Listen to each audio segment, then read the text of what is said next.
Ты меня поняла?» Юля съежилась под тяжелым взглядом Антона. «Поняла», — ответила она шепотом, размазывая по лицу кровь из разбитой губы. Почти 3 года назад Юля приехала из своего маленького городка в шумный областной город учиться. Но на бюджет поступить не получилось. Рассчитывать на помощь родителей не приходилось. Мама умерла несколько лет назад, отец запил, практически отпустив на самотек не только воспитание, но и жизнь дочери. Юля радовалась уже тому, что пил он тихо, в одиночестве, шумных попоек не устраивал, с пенсии, которая причиталась ей, выдавал небольшие суммы на расходы, даже ходил на работу, но вечерами и в выходные молчаливо пил. Юля понимала, что если останется в своем городишке, то основная ее перспектива – техникум, рабочая специальность и завод или продавец в магазине. Хорошие места можно было получить только по родству и знакомству. Подходящих связей у Юли не было. Были в городе, конечно, и школы, и больницы, но образование по этим направлениям получать было негде. В старших классах начала откладывать деньги на переезд. Что-то удавалось сэкономить из тех небольших сумм, которые выделял отец. Кроме того, Юля хваталась за любую подработку, которую могла найти. Курьером, промоутером, раздавала листовки, расклеивала объявления. К окончанию школы ей удалось скопить небольшую сумму. Юля рассчитывала, что сможет поступить на бюджетное место, получит комнату в общежитии, стипендию, что найти подработку в большом городе проще. В общем, верила в себя и то, что совсем справится.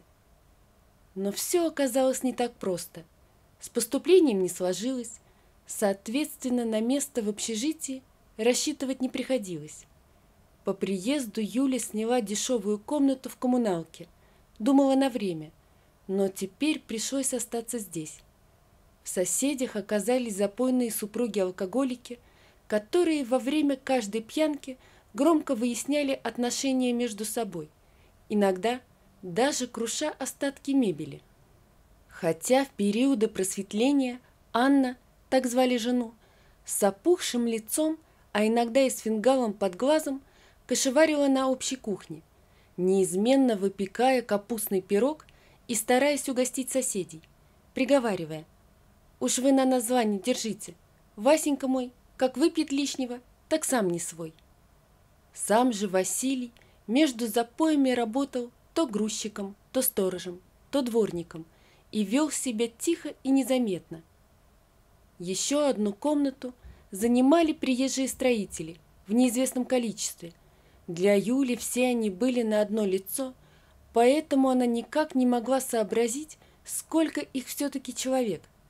Потом поняла, что в принципе это не имеет значения.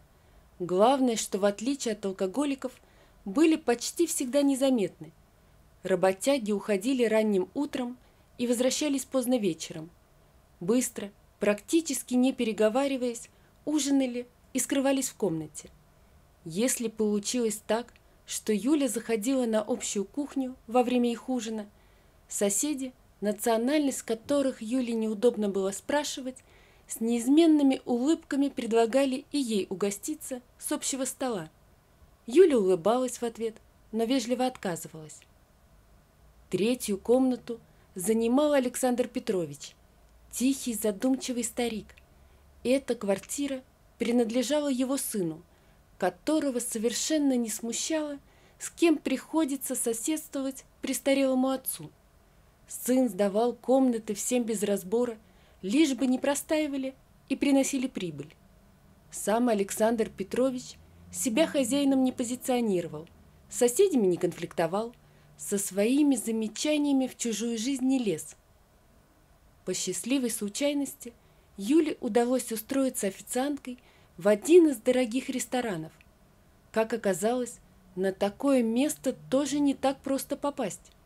Девушка-менеджер, глядя свысока на Юлю, сообщила, что в такое престижное заведение без опыта работы ее взять не могут. Юля, опустив глаза, уже повернулась к выходу, как вдруг в кабинет вошел симпатичный, одетый с иголочки мужчина.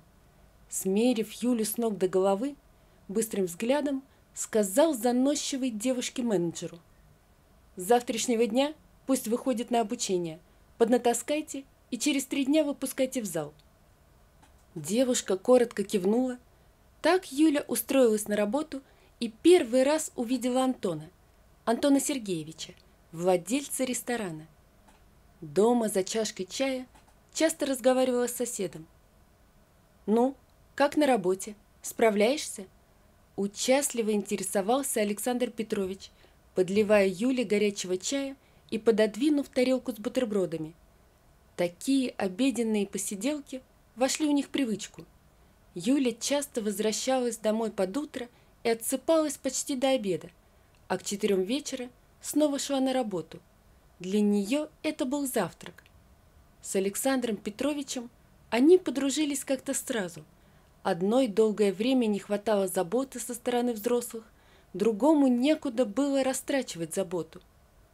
«Справляюсь, да только вот учиться совсем некогда», задумчиво помешивая чай, ответила Юля. «Если я не подтянусь, то и в этом году не смогу поступить. Перед вступительными возьми отпуск и готовься усиленно», посоветовал Александр Петрович.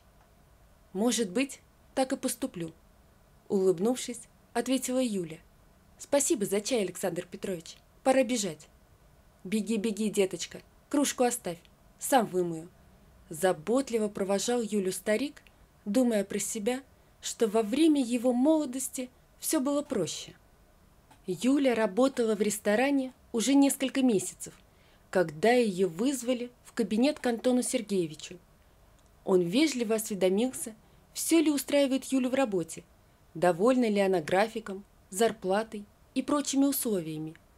Юля была удивлена, что хозяин лично проявил интерес к ее скромной персоне и отвечала, что всем довольна. Антон Сергеевич удовлетворенно кивнул и пододвинул на край стола конверт. «Это премия за хорошую работу», глядя в глаза Юли, сказал Антон Сергеевич. «Купи себе что-нибудь модное, сходи в салон». Юля пристыженно посмотрела на свои ногти, простые, аккуратно постриженные, и вспомнила красивый маникюр других официанток. На работе у них была форма, но в повседневной жизни Юля действительно одевалась в поношенные джинсы и выцвевшие свитера.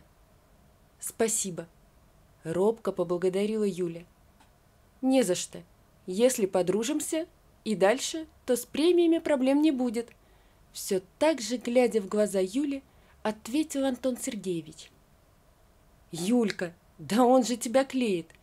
высказала свое мнение Инна, когда Юля показала ей пакет с суммой, превышающей 2 месячные зарплаты. Инна тоже работала официанткой. «Считай, что выиграла в лотерею. Станешь его любовницей, работать вообще не придется». «Любовницей?» – удивилась Юля. Она даже не подумала, что Антон Сергеевич намекает именно на это. Честно говоря, Юле он понравился с той первой встречи, но она даже мечтать не могла, что такой красивый и успешный мужчина обратит внимание на такую простушку, как она. «Ну да, не думаешь же ты, что он семью ради тебя бросит? Да какая разница? Главное, что бабки с него можешь поиметь здесь и сейчас». Юля задумалась. С одной стороны, Антон ей и правда нравился. Бывает же и такое, что мужчины уходят к любовницам. С другой стороны, даже если не уйдет, то она сможет отложить деньги на обучение. На следующий день по графику был выходной. Юля отправилась в салон красоты и по магазинам. «Какая ты сегодня красивая, Юленька! То есть ты всегда красивая, а сегодня необычная!» Восхитился Александр Петрович, когда Юля вышла на кухню с новой прической и в простом, но все же подчеркивающем стройную фигуру платье. «Спасибо!» – засияла Юля. Она так давно не покупала себе новых вещей, что и сама не могла налюбоваться на отражение в зеркале. Премию дали на работе. Смущенно добавила она. Вот и славно, порадовался за соседку Александр Петрович. Не успела Юля перешагнуть рабочий порог, как ей сообщили, что ее вызывает Антон Сергеевич. «Прекрасно выглядите, Юлия», — поприветствовал ее руководитель. Щеки у Юли порозовели. «Хочу пригласить вас с собой на фестиваль для рестораторов. Вам не помешает набраться опыта. Что скажете по поводу служебной командировки дня так на 4?» У Юли перехватило дыхание. «Я готова», — ответила она робко, не решаясь поднять глаза. Так Антон Сергеевич стал для Юли просто Антоном. Они стали встречаться. Через месяц Антон снял для Юли квартиру. Встречаться в гостиницах было хлопотно. Про условия своего проживания Юля говорила, что снимает квартиру вместе еще с 2 девушками, стыдясь своей коммуналки. Когда Антон сам подвозил ее домой, просила высадить за несколько домов до своего обшарпанного дома. «Я буду вас навещать», — обещала Юля Александру Петровичу, стоя в дверях со своим небольшим чемоданчиком.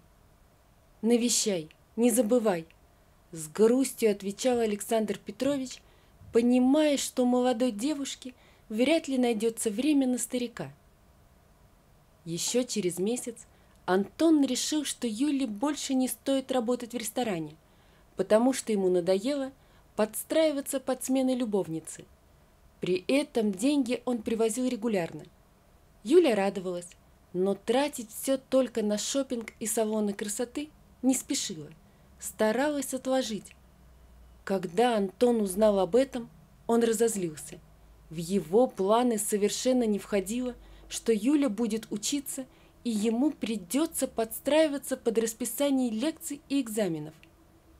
«Купи лучше новое белье, порадуй меня в следующий раз», — отрезал Антон, уходя после разговора на эту тему.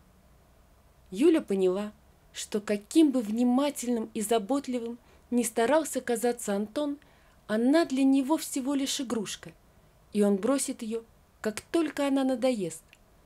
На следующий день Юля поняла еще более важную вещь. Она беременна. Антон не был рад этой новости, настаивал на аборте, но врач настаивал на родах, ссылаясь на показания крови и то, что Юля может не перенести аборт. Антон был в гневе. Каждая встреча заканчивалась ссорой. Денег Антон выделял минимально, только на продукты, необходимые витамины и обследования. Юля надеялась, что Антон смягчится, когда увидит ребенка. Но когда малыш родился, он даже не приехал забирать Юлю из больницы, оплатив такси. Первый раз он навестил Юлю через 2 недели после родов. На сына он даже не взглянул. «Ты не мог бы посидеть завтра с Мишенькой? Нужно оформить все необходимые документы», — заикнулась Юля. «Нет», — жестко ответил Антон. «Хорошо, придется идти с коляской», — вздохнула Юля. «Кстати, ты привез коляску?» «Нет», — еще жестче ответил Антон. «Я вообще запрещаю тебе выходить из дома. В ближайшее время я все устрою. Ребенка заберут на усыновление». Юля не поверила своим ушам, но, глядя на Антона, поняла, что он не шутит. «Нет, пожалуйста, нет», — взмолилась Юля. «Помоги мне только первое время, а потом Мишенька подрастет, я устроюсь куда-нибудь на работу. Мы больше не появимся в твоей жизни». «А потом появитесь с тестом на отцовство и правами на наследство?» Зло усмехнулся Антон. «Нет, ребенок попадет в приемную семью. Ты никогда не узнаешь, кто станет его родителями. А теперь дай мне паспорт, телефон и ключи от квартиры». Юля отрицательно покачала головой. Антон приблизился и больно сжал Юлю за плечо. «Быстро!» – прошептал он. Но Юля испуганно снова замотала головой, и тогда он ударил ее. Сначала по лицу, а когда Юля упала, нанес еще несколько сильных ударов ногой в область живота. Юля скорчилась от жуткой боли. «Ты меня поняла?»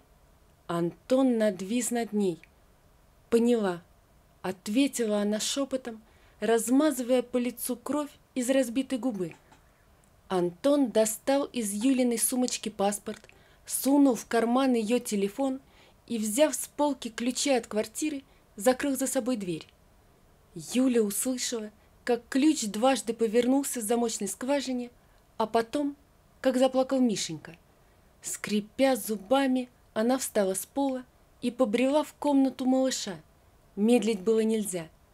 Наскоро скидав тот самый небольшой чемоданчик, что-то из своих и Мишиных вещей, Юля накормила малыша, подождала, пока он вновь начнет засыпать, поплотнее закутала в одеяло и достала из шкафа для обуви запасной ключ и небольшую сумму денег, которую ей все же удалось отложить.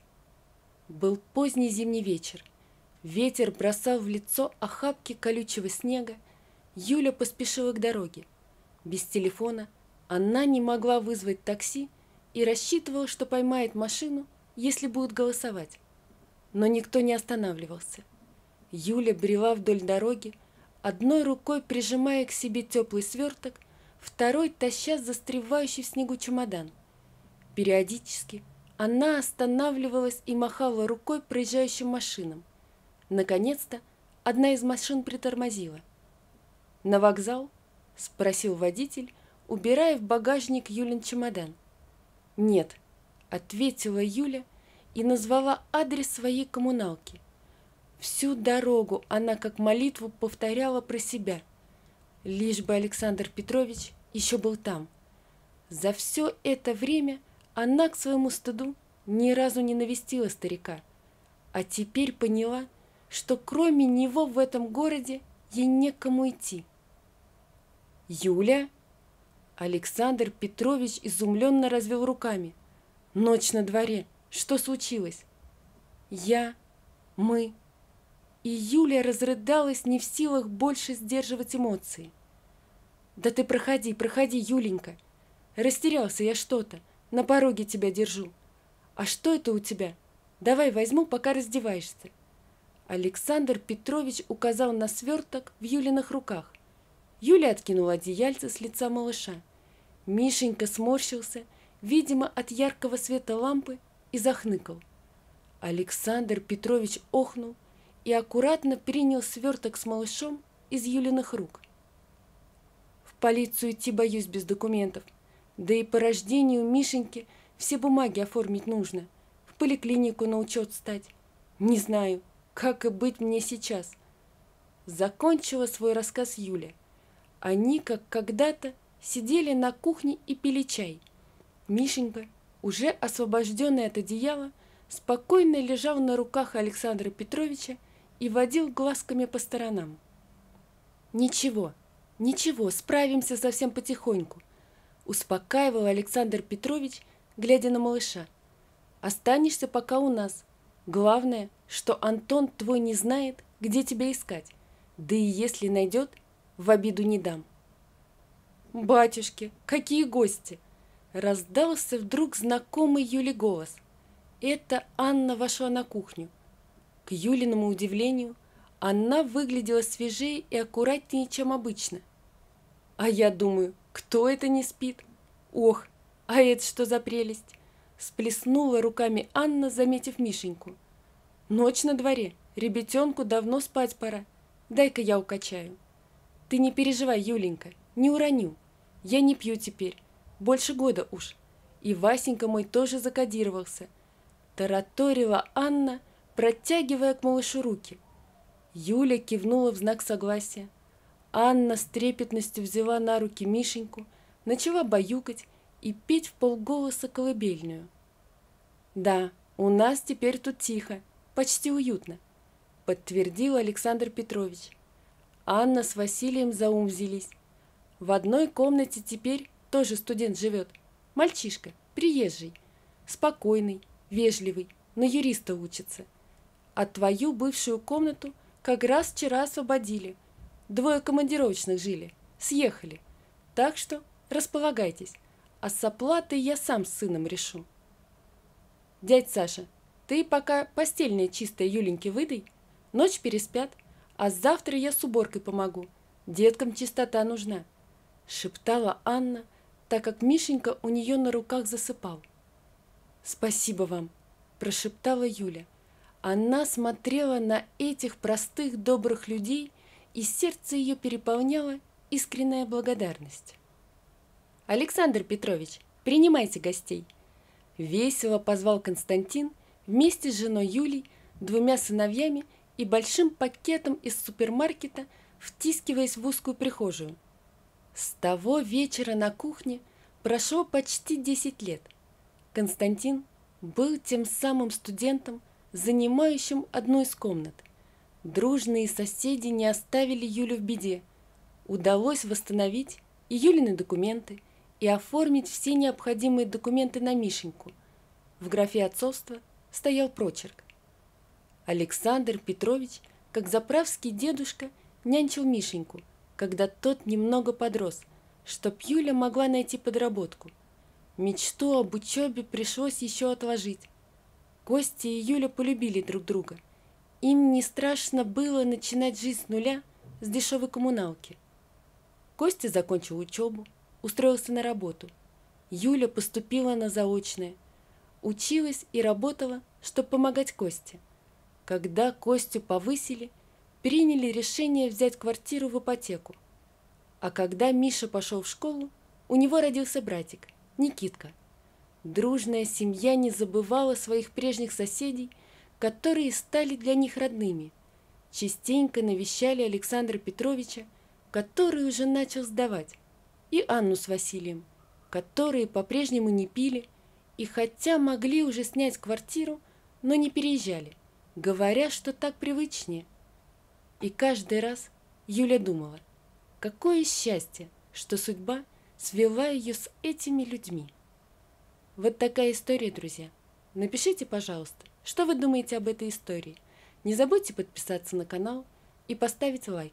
Всего вам доброго. До свидания.